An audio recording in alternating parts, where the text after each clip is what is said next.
Where's Sammy? Oh my God, there he is. All right. Hotel edition of the Seattle ONTAP podcast. We have two Seahawks trades this week. Yes, we do. We have a Darrell Taylor to the Bears for a 6th-rounder, and we also have a Michael Jackson swap for a linebacker whose name is Barrett, but the first name is beyond my remembrance right now. Yeah, it's okay. There's a lot of names to remember. 53-man roster. A lot of first names get lost in the jumble. Yeah, well, let's start with this. It's actually interesting. Obviously, a new coaching staff who, obviously is a defensive coaching staff, or defensive head coach. And it seems like they are pretty set with their outside linebacker edge rushing. Darrell Taylor currently falls at like 4th or 5th on the list now because Draymond Jones kind of transitioned to an outside linebacker edge. Uchenna Nwasu, Boye Mafe, and Derek Hall. So I think for Darrell Taylor, he kind of just got, was the last man out here. But it seems like this defense is, in trading Michael Jackson, sounds like this defense is coming together and the staff kind of knows who are the guys now. Like it feels like they're probably, now that they're making some changes, moving things around, they're starting to figure out who their guys are and who's not. Yeah, I mean, Darrell Taylor, you'd have some hope, right? He's kind of a high round draft pick, supposed to, we drafted him and would hope he'd have a good career. And you bring in a guy like Mike McDaniel, and you'd hope, maybe like Patrick Queen, and he can revitalize his career. I'm not saying he was going to turn into Patrick Queen, but you'd hope, right? But he probably, to get rid of him for a 6th-round pick, it's just a bust. Like, they saw something, they were like, nah, but we're not going to be able to even turn this guy's career around. I hope he's able to turn it around. He's in Carolina now. Chicago, sorry. Carolina's Michael Jackson. You'd hope that he'd be able to turn it around at some point, but it's not going to be here in a Seahawks uniform. And Mike McDaniel and his staff did not. I keep saying McDaniel. Mike McDonald. Wow, why did I say McDaniel? I did a video on the Sports on Tap on Mike McDaniel today, so that's probably why I say Mike McDaniel. And Mike McDonald probably didn't see something on his staff there, and him and his staff didn't like, and they just were done. Well, I can tell you what they didn't like probably is if we look at his like advanced grades or PFF grades, whether we like PFF grades or not, it still shows a little something. He's a good pass rusher, and he had a few sacks last year, and he's been an okay player. But I saw in like 2021 and 2022 and 2023, he was like the lowest graded for minimum snaps, at least the lowest graded run in the run defense, and one of the lowest graded. I think he had like a 28 PFF grade last year in tackling.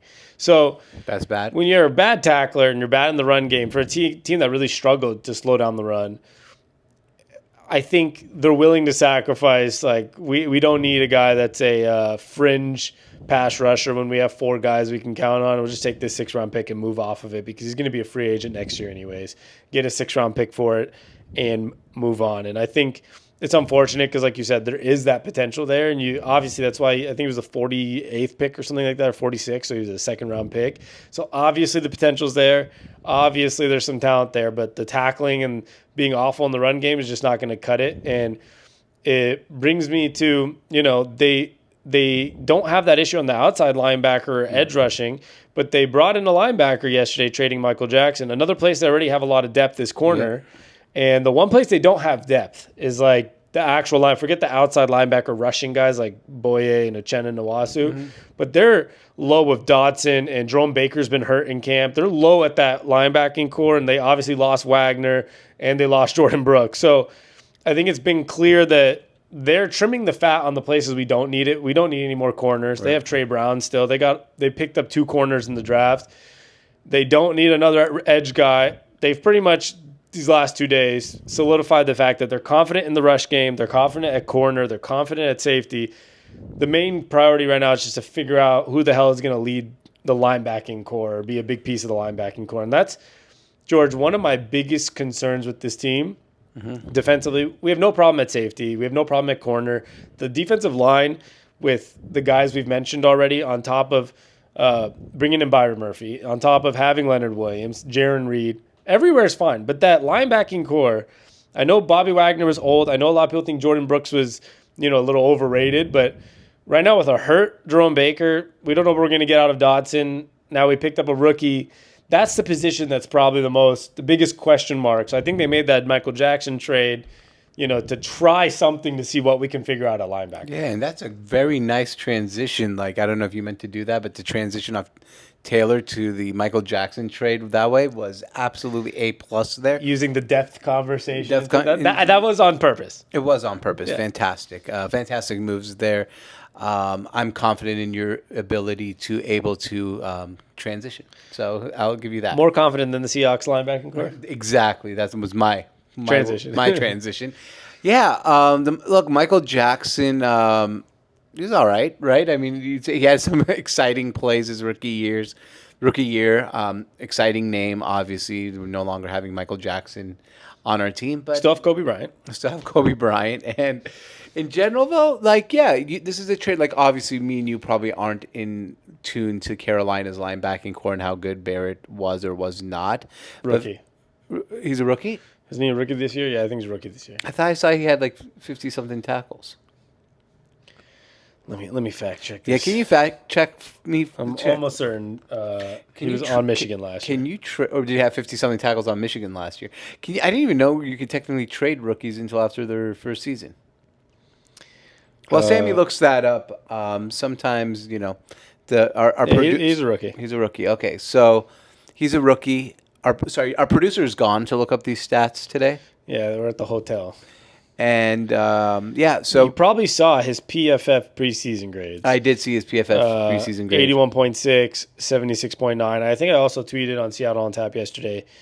I think he was like the 28th graded linebacker in all of the nation last year at Michigan, and he was even above Junior Collison, who's obviously a big name that was coming out of the draft. So...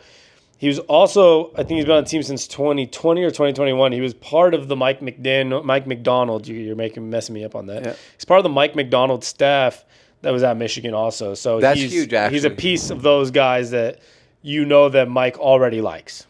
That's actually a very important thing because he's had a chance to work with the guy, and he liked the guy. So, yeah, I mean, I guess here's the thing. When you bring in a whole new regime over with the Seahawks, you got to trust their process, trust what they're thinking. Trust the head coach. Make those decisions. And he made that decision. Don't need a corner, as you said. Confident in that. We need a linebacker. And I've worked with this guy before. He probably likes his work ethic. He probably likes the person. And, I mean, just hopefully, I don't know how much he'll play. Like, I don't know if anyone knows that yet. But, hey, rookie. You've seen rookies, undrafted rookies, 7th-round rookies, 6th-round rookies. Rookies are like a Pandora box. We don't know what we're going to get until we open it. So maybe he ends up being a really important piece of this team this year and moving forward.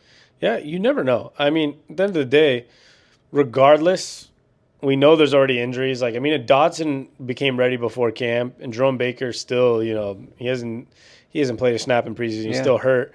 You never know with that core. Like I mentioned, the corners, we didn't. As much as even if you like Michael Jackson, I mentioned we still have Kobe Bryant, we still have Trey Brown. I think they drafted Nehemiah Pritchett and somebody else from Auburn, so they're a lot of depth there at the corner position in every position. It's the linebackers that's like, when you get rid of Bobby Wagner and Jordan Brooks, first of all, it's hard to replicate what they did, and secondly, when you have guys that are injured, you're going to need some depth there, and I think they're just trying to fill that hole as much as they can. And I like getting pieces, like you said, from guys that let's put it this way. One of the biggest reasons a lot of people were interested in us signing Patrick Queen, right? I know he ended up going to the Steelers.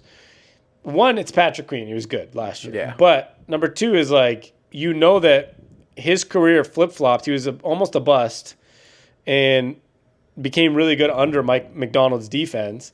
One of the reasons I was really interested in getting Patrick Queen was because I know whatever Mike McDonald saw on him worked. And it could go the same way with a guy that you worked with in college. Like, yeah, we don't know. It's, like you said, it's a Pandora box. We don't know how it's going to transition into the NFL. But you do know that that the head coach sees something in that guy like he did with Patrick Queen, like he's done with other guys. I'm excited about Mike Morris on the defensive line this year. He was hurt last year as a rookie, but he worked with Mike McDonald at Michigan also. You kind of like to see these guys that people know about. And I think we can go back we're going back into some history here. when you go back to some of these, Pete Carroll guys, even the guys like that came from Stanford and Richard Sherman and Doug Baldwin, those were guys that Pete Carroll knew really well. And they said he was they were being recruited by Pete to USC, and Pete had a really big, love for them, and they played in the same conference in college, and he knew a lot about these guys. Sometimes that really makes a difference. Like knowing a lot about a guy and seeing him play on the field in college or coaching him before or recruiting that guy, it gives you a sense of that person and what their work ethic is or what they can be in a locker room or what they can do, on the field because you've seen it firsthand, not just, on film. Yeah, and it was no secret part of Pete Carroll's early success and edge in the draft with John Schneider was his ability that he knew the college players, right? Yeah. He knew, sometimes you seemed like a reach, but he knew these guys. He knew the Richard Shermans. He knew who these people were. He's played against them. He's seen them. And Mike McDaniel's not as plugged in because obviously you're killing me with the McDaniel thing. Wow, I can't, man. McDonald, just go ahead, finish. Mike McDonald, not as plugged in, but he's still somewhat plugged in. He wasn't at Michigan that long ago. He still has some connections in the college game. Ryan Grubb, I know that's on the offensive side of a ball, but also offensive corner coming in from the college game as well. So you have a little bit more plugged in than maybe other coaching staff. You can make that phone call to someone. You have those connections. He coached under Jim Harbaugh, and Michael Barrett was at Michigan. Right. You'll see that with the Chargers even here in the next few years that they're going to be drafting probably pretty well because Harbaugh came straight from college. Yeah. That's why even the Ravens end up drafting well because his brother is plugged into Jim. Like it's always good to have something in that college connection for the draft. Yeah, I agree with that a lot, and I think that's where who'd you just mention that got me. Jim Harbaugh? No, you mentioned Ryan Grubb. Yeah. So, like, Ryan Grubb even. I know this, and we're obviously not in the office, and I think anyone listening to this, like, even if you could say, oh, this is not true, but we don't know, but it's an assumption. But I look at it, you mentioned Ryan Grubb. Well, who beat the Huskies in the national championship? That Michigan defense was a big part of that. Yeah. I know the Michigan offense was too, but the Michigan defense, when you sit there and you have a guy like Mike McDonald, almost said McDaniel too. Mike McDonald say, "Hey, I really am looking. We can make a trade right now for Michael Jackson for Michael Barrett." And Ryan Grubb's in there and said, "Hey, he gave us a lot of problems in that national championship game." And even before that, I was watching tape on him all year because I'm game planning for the national championship game, and he stuck out to me too. And it sticks out to Mike McDonald, and everyone in the room's like, "I think that's a really valuable move." Mm-hmm. It becomes a valuable move, and I think another part of that is, which I like that we have some guys from the college realm, is the fact that, like, not just that you play against a guy or you see him on the college field. I think we can go back to Pete Carroll, and you mentioned this as well, as like they see these guys, know these guys, watch tape. I think they also have an ability, potentially. I mean, it's all right now with our new staff, it's all kind of wait and see. Mm-hmm. But even if you don't play against a guy, you might know a little bit more about, okay, I've been in that situation in college and the situation now here in the NFL. Some guys that might not stand out to everyone in college, there's certain skill sets that I see that I know translate here to the NFL. And I think that's something that the Pete Carroll, John Schneider era did really well, which was, okay, Richard Sherman was a wide receiver converted to corner, but like Pete Carroll's like, I know that skill set, whatever he's doing at corner. Maybe he's not polished yet. Maybe he's not, an all-American corner, but I know there's a certain skill set in there that we can use in the NFL and it'll develop. Same with the Doug Baldwin, same with undrafted Jermaine Kerr, same with Russell Wilson. People think he's undersized in this, but Pete Carroll's like, I know that game in college, whatever he's doing, it might not be a Heisman Trophy winner in college, but it's something that translates well in this NFL game. Correct. And I think that's what we might be seeing with some Mike McDonald, Ryan Grubb stuff here in the near future is they know guys that can translate that game, even if you're not an All-American, even if you're not the Heisman Trophy winner, but that game translates pretty well when it comes to the NFL world. And I think that's going to be huge. Well said. Well said there, man. Yeah. I actually enjoy, honestly, like just these conversations to me are my favorite type of conversations about sports, like trying to connect the dots into like a bigger picture more than like X's and O's or like, anything else. Like I just love the theories behind. Okay, college guy, maybe he knew these people. These are just like these are the conversations that make me excited. Yeah, I mean, it's a little easier than trying to evaluate exactly what Michael Barrett's going to be, or exactly what is that what is that 6th round pick next year going to do for us that we got for Darrell Taylor? Because realistically, we don't know. I mean, even the coaching staff, like with all due respect, they don't know what Michael Barrett's going to be for them this year. So, I mean, they don't. They're doing their best to evaluate what he could be. But they don't know. They don't and in general sports, you don't know what his mindset. Maybe he comes to Seattle and loves it, and he loves the vibes of the organization. He becomes a better player. Sometimes people go somewhere they don't like the vibes, and they become a worse player, or they don't get along. But the good news is we know that he gets along most likely with Mike McDonald and the coaching staff, or that part of a coaching staff at least, because he's played for him in college. So that is at least like, okay, net plus. Yeah, there's some positive signs going into it. And I think at the end of the day, they're doing everything they can to shore up this defense. I think that's our biggest, just to transition to the end here, is the biggest thing for us. I don't think we have, and I think we talked about this last podcast, but I think it's just kind of a important point to make as we inch closer. I mean, like 2 weeks and 3-4 days until, we're 2 Sundays or 3 Sundays away from football. Yep. We're 14 days away this Sunday. I think the Seahawks right now are just trying to piece together whatever they can on the defensive side, because the offense, I don't think anyone's too concerned about the offense. At the end of the day, if the offensive line's all right and Geno Smith's all right, we know we have the receivers. We know we have a good running back, 2 good running backs even. We know we have tight ends. We picked up Connor Williams to shore up the weakest position on our offensive line. As long as Geno and the line is okay, I think we all know the offense is in a pretty decent situation. It should be at least top 12 offense. Yeah, 12 to 15, let's say. And I think that's worst case scenario. If Geno's really good, you can vault into the top 8. Yeah, like we did in 2022 kind of. But and that was with not the greatest offensive line either, but it was better than last year's. Last year, Geno struggled a little bit with the bad offensive line, got hurt a little bit. Yeah, I mean, that's what injuries do, unfortunately. Yeah, that's also another thing. You can't control that. Yeah, can't control that. But my point is, at the end of the day, is the offense, I think, and there's a reason we're making a lot of moves on the defensive side more than the offense side. Okay, yeah, we made a move to sign Connor Williams, but that's a free agent move. Like, I'm talking about trades now. There's a reason they're starting to make trades on the defensive side, because whatever they're seeing is we're missing some depth at the linebacker. We're still probably not, especially as Mike McDonald as a head coach who's supposed to be a young defensive mastermind. They're obviously seeing that there are some gaps there still. Exactly. And they got to figure something out to make the defense what they want to make it. So I like it, and I wouldn't be surprised if maybe there's another move before the season starts somewhere. We're going to start seeing – I saw a tweet today. You'll like this.